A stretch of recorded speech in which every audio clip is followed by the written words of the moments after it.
This survey of consumers, clinicians, and service providers about the needs of long-term survivors and people aging with HIV in New York State is a community-based participatory research project.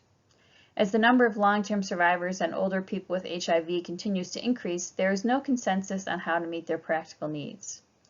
The HIV-positive Aging and Long-Term Survivors Subcommittee of the New York State Quality of Care Consumer Advisory Council to the New York State Department of Health AIDS Institute held virtual town halls for consumers and providers across the state in August of 2020.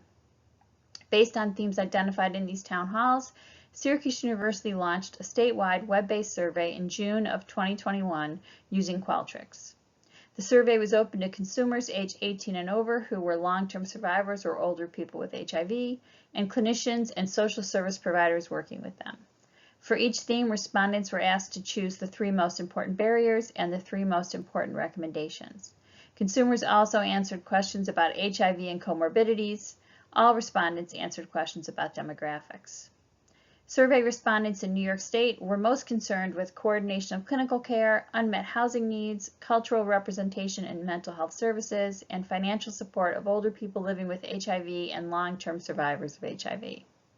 Consumers, clinicians, and service providers shared many of the same impressions of barriers and recommendations. Survey results will be shared with the HIV-positive Aging and Long-Term Survivors Subcommittee, which will work with the Consumer Advisory and Quality Advisory Committees of the New York State Department of Health AIDS Institute to create standards of care. These standards will be shared with HIV/AIDS clinicians and social services providers across the state to improve quality of care for long-term survivors and people aging with HIV.